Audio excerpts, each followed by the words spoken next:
Lecture दो तरह के स्टूडेंट्स के लिए इम्पोर्टेंट होने वाला है। पहला, ऐसे बच्चे जिन्होंने एक्सरसाइज सारी कर ली है लेकिन उन्हें रिवीजन करना है जिससे उनके छोटे छोटे पॉइंट्स क्लियर हो जाए। दूसरा, ऐसे बच्चे जो क्वेश्चन करने के बाद भी कंफ्यूज रहते हैं, उन्हें क्या करना है, अपने कॉन्सेप्ट को क्लियर। तो चलिए इस लेक्चर को स्टार्ट करते हैं। तो क्वेश्चन नंबर 1 से 10 तक आपके एमसीक्यूज बेस्ड क्वेश्चंस हैं। उनमें क्या होगा, आपके 4 ऑप्शंस दे रखे होंगे जिनमें से एक ऑप्शन सही होगा। पता कैसे चलेगा, जब हम क्वेश्चन को सॉल्व करेंगे। तो पहले क्वेश्चन को देखते हैं। इसमें क्या दे रखा है, यदि दो डिटर्मिनेंट है जो आपस में इक्वल हैं हो तो x बराबर है। तो कुछ नहीं करना है, डिटर्मिनेंट की पहले वैल्यू को फाइंड कर लेते हैं, इधर इस डिटर्मिनेंट की वैल्यू को फाइंड कर लेते हैं और दोनों को इक्वल करेंगे। तो x इंटू एक्स, सबसे पहले तो हम क्या करते हैं, x 2 18x बराबर 6 18 2 6। तो क्रॉस मल्टीप्लाई कर दो, एक्स स्क्वायर पीछे माइनस का साइन, 18 इंटू 2 36, इधर 6 इंटू 6 36 माइनस 18 इंटू 2 36, ठीक है। तो X square minus 36 equal to 0। तो इधर ये माइनस वाला इधर आके आपका प्लस का हो गया, ठीक है। अब स्क्वायर हटाएंगे, इधर रूट आ जाएगा, ठीक है। रूट से बाहर आके ये आपकी वैल्यू हो जाएगी प्लस माइनस 6। तो x की वैल्यू मिली हमें प्लस माइनस 6, यानी ऑप्शन नंबर बी आपका हो गया राइट, ठीक है। तो क्वेश्चन नंबर 2 में हमें क्या दे रखा है, यदि a एक 3 इंटू 3 40 का वर्ग आव्यूह है तो मॉड ऑफ के a का मान क्या होगा। अब यहाँ पर एक प्रॉपर्टी होती है वर्ग आव्यूह की, क्या कि वर्ग आव्यूह किसी भी ऑर्डर में दे रखा हो, बस होना क्या चाहिए, उसके साथ में अगर k दे रखा है, ठीक है। k मतलब आपका कोई भी स्केलर, स्केलर जैसे कि रियल नंबर कोई भी आपके माइनस इन्फिनिटी से प्लस इन्फिनिटी तक कोई भी नंबर आपको दे दिया जाए, अगर k दे रखा है और वर्ग आव्यूह आपका a, सपोज a दे रखा है, ठीक है, जिसका ऑर्डर कुछ भी है 1 इंटू 1 2 इंटू 2 3 इंटू 3 कुछ भी है, तो मॉड ऑफ के a बराबर आपका क्या होता है, k to the power n mod a, जहां पर n आपका क्या होता है, उस स्क्वायर मैट्रिक्स या वर्ग आव्यूह का ऑर्डर, चाहे वो 1 बाय 1 हो, 1 इंटू 1 हो, 2 इंटू 2 हो या फिर 3 इंटू 3 हो, ठीक है। तो वही सेम चीज को मैंने यहाँ पर लिख दिया है। Since we know that for any square matrix of order n by n into n आपका ऑर्डर दे रखा हो एंड any स्केलर k, तब आपका क्या होता है कि मॉड ऑफ k बराबर k to the power n mod a होता है। अब क्योंकि हम 3 इंटू 3 ऑर्डर के लिए निकाल रहे हैं तो लिखेंगे therefore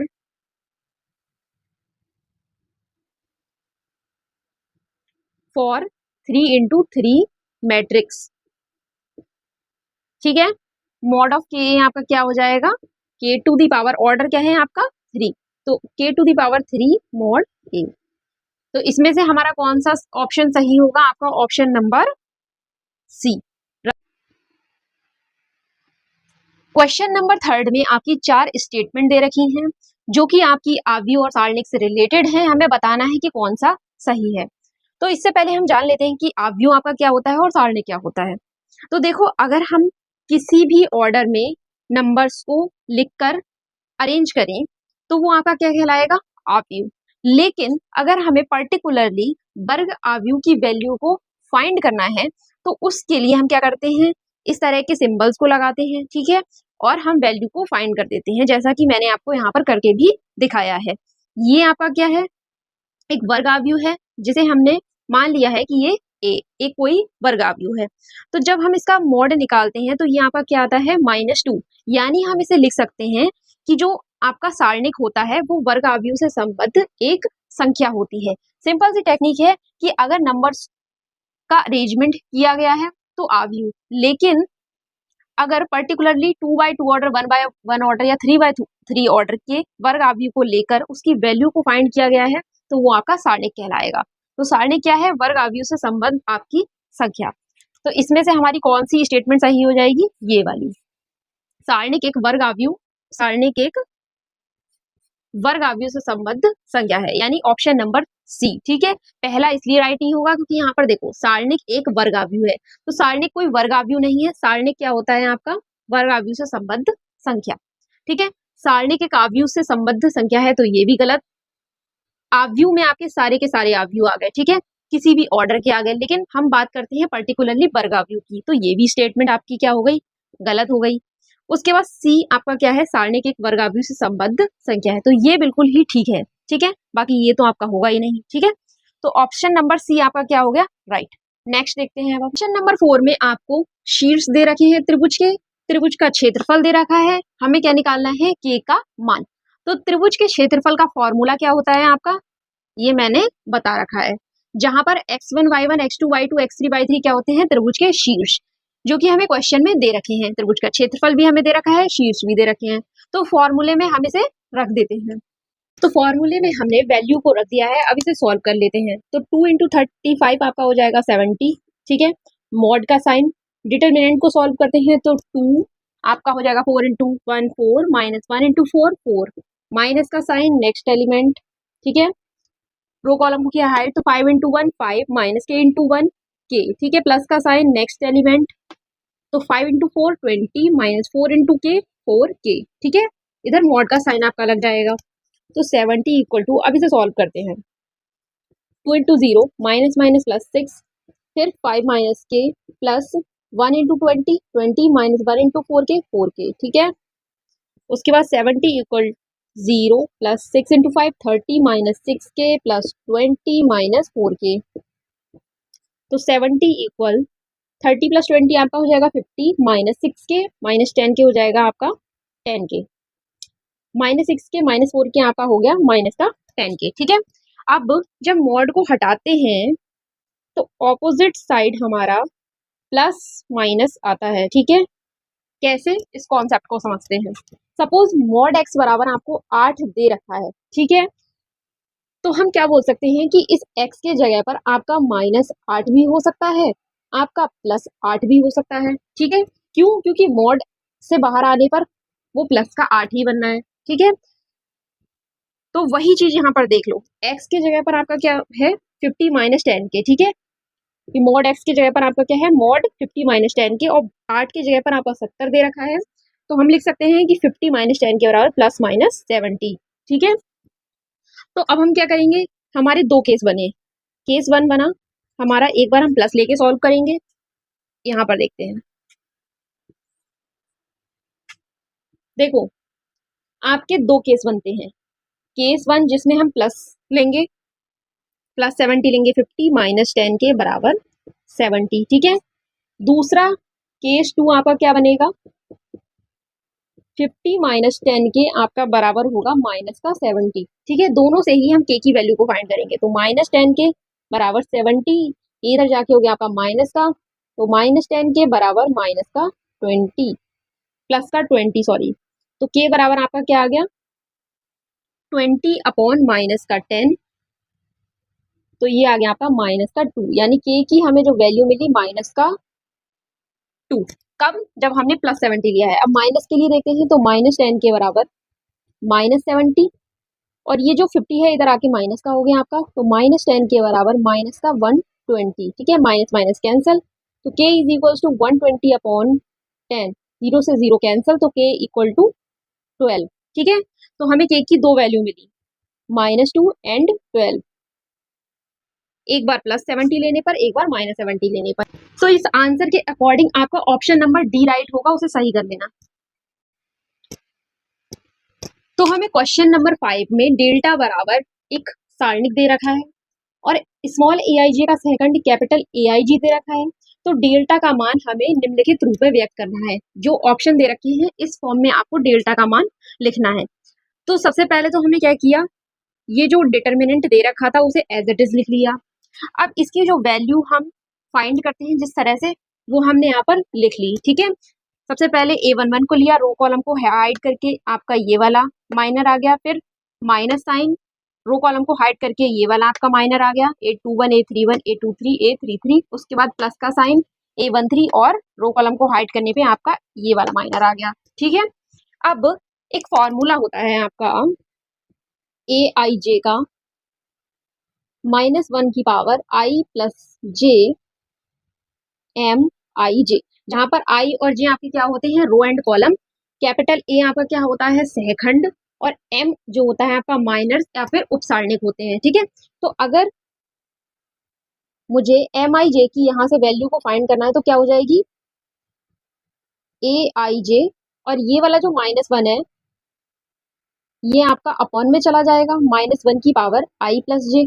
ठीक है, तो अगर मैं m11 के लिए निकालूं तो a11 अपॉन -1 की पावर 1 प्लस 1, a11 अपॉन -1 की पावर 2, a11 बराबर प्लस का 1 बराबर a11, यानी m11 बराबर हमारा क्या आ गया, a11 आ गया। ठीक है, तो ये आपका क्या है, जो माइनर है ये 1 पोजीशन पर है, पहली रो पहली कॉलम के लिए, तो यहाँ पर इसकी वैल्यू क्या हो जाएगी, a11 माइनस a12। अब ये आपका किस पोजीशन के लिए है, पहली रो दूसरे कॉलम के लिए, यानी a यहाँ पर क्या है, पहली रो तीसरे कॉलम के लिए, और सिंबल हमारा साइन जो है हमारा वो माइनस का आएगा या प्लस का, तो आप लोग देखो 1 + 2 3, यानी माइनस का साइन आएगा। ठीक है, उसके बाद प्लस का a3। ठीक है, अब ये किस पोजीशन के लिए है, पहली रो तीसरे कॉलम के लिए हमें दे रखा है, तो 1 + 3 आपका 4 हो जाएगा, यानी प्लस का साइन आएगा, और सहखंड आपका किस पोजीशन पे रहेगा, पहली रो तीसरे कॉलम। ठीक है, ये आपको लिखना नहीं है, ये मैंने सिर्फ आपको एक्सप्लेन करने के लिए बता दिया है। ठीक है, तो ये किस फॉर्म में आ गया, a11 minus minus plus a12 a13 plus a3 plus a13, और इधर आपका a13, यही हो गया हमारा इस क्वेश्चन का आंसर। तो क्वेश्चन नंबर 6 में यदि a 3 × 3 40 का वर्गाव्यूह है दे रखा है, तो मॉड ऑफ एडजेंट a का हमें मान ज्ञात करना है। 4 ऑप्शन दे रखे हैं। तो देखो एक प्रॉपर्टी होती है कि अगर स्क्वायर मैट्रिक्स a कोई दे रखा है जिसका ऑर्डर n है, 1 × 1 2 × 2 या 3 × 3 कुछ भी दे रखा है, तो मॉड एडजेंट a बराबर मॉड a की पावर n-1 होता है। ये आपकी एक प्रॉपर्टी है जहां पर n हमारा क्या होता है, उस स्क्वायर मैट्रिक्स या वर्गाव्यूह का ऑर्डर। तो यहाँ पर लिखेंगे सिंस, चूंकि ये आपकी प्रॉपर्टी जो दे रखी है, देयरफॉर फॉर 3 × 3 स्क्वायर मैट्रिक्स। ठीक है, ये आपका जनरल फॉर्मूला था। अगर 3 × 3 स्क्वायर मैट्रिक्स के लिए देखें तो मॉड ऑफ एडजेंट ए आपका क्या हो जाएगा, मॉड ए की पावर जो आपका ऑर्डर दे रखा है यानी 3, तो 3 - 1 बराबर मॉड ए की पावर 2। ठीक है, तो ऑप्शन नंबर हमारा कौन सा राइट हो जाएगा, बी। तो क्वेश्चन में हमें बोला गया है यदि a 42 का व्युत्क्रमणीय आव्यूह है तो डिटरमिनेंट a इनवर्स बराबर है। तो देखो व्युत्क्रमणीय आव्यूह के लिए एक प्रॉपर्टी होती है a इनवर्स बराबर i। ठीक है, व्युत्क्रमणीय आव्यूह को इनवर्सिबल मैट्रिक्स भी कहते हैं, जो कि क्या होती है प्रॉपर्टी आपकी, a इनवर्स बराबर i। अब क्योंकि हमें डिटरमिनेंट a इनवर्स की वैल्यू को निकालना है, तो दोनों तरफ हम डिटरमिनेंट को ले लेते हैं। एक स्टेटमेंट लिख देना है, taking determinants on both sides. ठीक है, तो डिटरमिनेंट a इनवर्स बराबर डिटरमिनेंट i। ठीक है, तो एक प्रॉपर्टी होती है आपकी, यहाँ पे लिख लो, डिटरमिनेंट a डॉट b आपका बराबर होता है determinant a dot determinant b। ठीक है, ये एक सारणिक की प्रॉपर्टी होती है। दूसरा एक और चीज लिखो, i बराबर हमारा क्या होता है 1 0 0 1। ठीक है, तो जब हम इसका डिटरमिनेंट i या फिर यूं कहें कि मॉड i निकालेंगे तो क्या हो जाएगा, 1 - 0 बराबर 1। ठीक है, आपका ये 1 आ जाएगा। तो यहाँ से हम लिख लेंगे determinant a dot determinant a inverse. ठीक है, और डिटरमिनेंट i की वैल्यू क्या आई है हमारे पास, 1। ठीक है, ये डिटरमिनेंट i की वैल्यू आपकी आई है 1, इधर 1 लिख देंगे। अब क्योंकि हमें डिटरमिनेंट a इनवर्स की वैल्यू को निकालना है, तो ये वाला जो डिटरमिनेंट है आपका a, ये अपॉन में चला गया। ठीक है, तो कौन सा ऑप्शन आपका राइट होगा, 1 अपॉन डिटरमिनेंट a, यानी ऑप्शन नंबर बी राइट। इसमें हमें क्या बोला गया है, यदि a b c समांतर श्रेणी में हो तो सारणिक का मान होगा। अब देखो अगर कोई भी 3 एलिमेंट्स, सपोज हम इसी क्वेश्चन में से ले लेते हैं, a b c अगर आपके समांतर श्रेणी या फिर अर्थमेटिक प्रोग्रेशन में होते हैं तो क्या होता है आपका, b - a बराबर c - b, यानी जो डिफरेंस होता है आपका दो एलिमेंट्स का वो आपका बराबर होता है। तो हम इस चीज को यहाँ पर अप्लाई करेंगे। सॉल्यूशन, देखो इसे इक्वेशन हम फर्स्ट मान लेते हैं क्योंकि ये आगे हमारा काम में आने वाला है। तो क्या करेंगे, सबसे पहले तो इस सारणिक को जो क्वेश्चन में दे रखा है एज इट इज लिख लेते हैं, x plus 2, X plus 3, X plus 4, x plus 3, X plus 4 और एक्स प्लस 5। इधर 2a और इधर 2b, इधर आपका 2c। अब देखो b माइनस ए बराबर c माइनस बी हमें पता है, यानी हम R2 में से R1 को सब्ट्रैक्ट करें और इधर R3 में से R2 को सब्ट्रैक्ट करें तो क्या लिखेंगे, R2 change to R2 minus R1 and R3 change to R3 minus R2। ठीक है, क्या हो जाएगा आपका, R1 तो एज इट इज रहेगा, x plus 2, X plus 3, X plus 2a। हमने चेंज किया है सेकेंड रो को, कैसे, सेकेंड रो में से फर्स्ट रो को सब्ट्रैक्ट करके।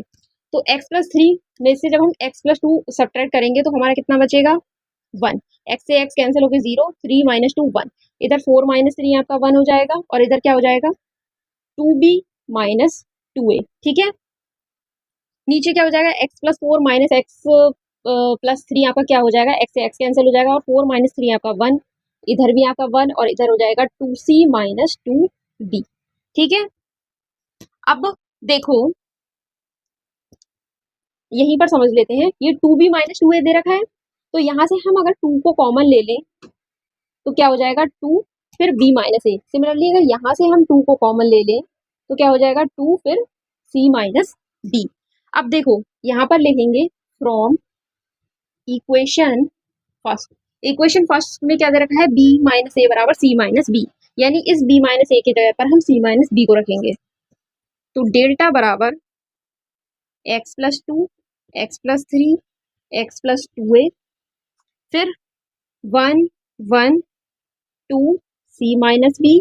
ठीक है, फिर आपका थर्ड रो तो ऐसे ही रहेगी, तो 1 1 2 c माइनस बी। ठीक है, तो सेकेंड रो और थर्ड रो दोनों सेम है बिल्कुल। अब जब दो आइडेंटिकल हमारी रो या कॉलम दो आइडेंटिकल होते हैं तो हम क्या लिख सकते हैं कि जो डेल्टा है इसकी वैल्यू क्या हो जाएगी, 0। ठीक है, यहाँ पर लिख भी सकते हैं चूंकि R2 बराबर है R3 के। ठीक है, यहाँ डैश लिख दो क्योंकि ये भी आपका R2 और R3 हम लेके चले थे, इस वाले को हम R2 और R3 लेके चले थे, तो यहाँ पर R2 डैश कर लो और ये R3 डैश। तो R2 R3 बराबर है आपके, इसलिए डेल्टा की वैल्यू आपकी 0 आ गई। तो ऑप्शन नंबर आपका ए राइट हो जाएगा। नंबर 9 में बोला गया है कि यदि XYZ शून्येतर वास्तविक संख्याएं हो तो आव्यूह का व्युत्क्रम है। शून्येतर का मतलब है कि जो वास्तविक संख्याएं हैं उनमें जीरो शामिल नहीं है, यानी जीरो को छोड़कर सारी वास्तविक संख्याएं। ठीक है, तो सॉल्व करते हैं इसे। तो क्वेश्चन नंबर 9 को करने की एक टेक्निक होती है क्या, कि अगर हमें कोई विकर्ण आव्यूह दे रखा होता है और उसके विकर्ण पर non zero element, non zero का मतलब है कि जीरो को छोड़कर कोई भी एलिमेंट हो, बस जीरो ना हो, तो उस केस में उस मैट्रिक्स का जो हम इनवर्स निकालते हैं वो कैसे निकालते हैं, एज इट इज हम ए को लिख देते हैं, बस x की जगह पर आपका 1/x, y की जगह पर 1/y और z की जगह पर 1/z हो जाता है। ठीक है, तो वही सेम चीज को मैंने यहाँ पर लिख दिया है कि since we know that if diagonal elements, यानी जो विकर्ण अवयव हैं वो आपके ए बी सी है सपोज। ठीक है, जो कि क्या है, नॉन जीरो एलिमेंट्स हैं, यानी जीरो को छोड़ के कोई भी एलिमेंट्स है, किसमें, डायगोनल मैट्रिक्स या फिर विकर्ण आव्यूह में, तो उसका ए इनवर्स क्या होगा, जो विकर्ण पर अवयव है उनका हम अगर प्रतिलोम कर दें या फिर उसे अपोज कर दें। ठीक है, ए को 1/a कर दें, बी को 1/b कर दें और सी को 1/c। तो इस तरह से आपका जो ए इनवर्स है इसका क्या हो जाएगा, 1/x, 1/y, 1/z और 0 0 ये सब ऐसे ही रहेंगे। 1/x को x इनवर्स लिख देंगे, 1/y को y इनवर्स, z को 1/z को z इनवर्स। तो यानी ऑप्शन नंबर आपका ए क्या हो जाएगा, राइट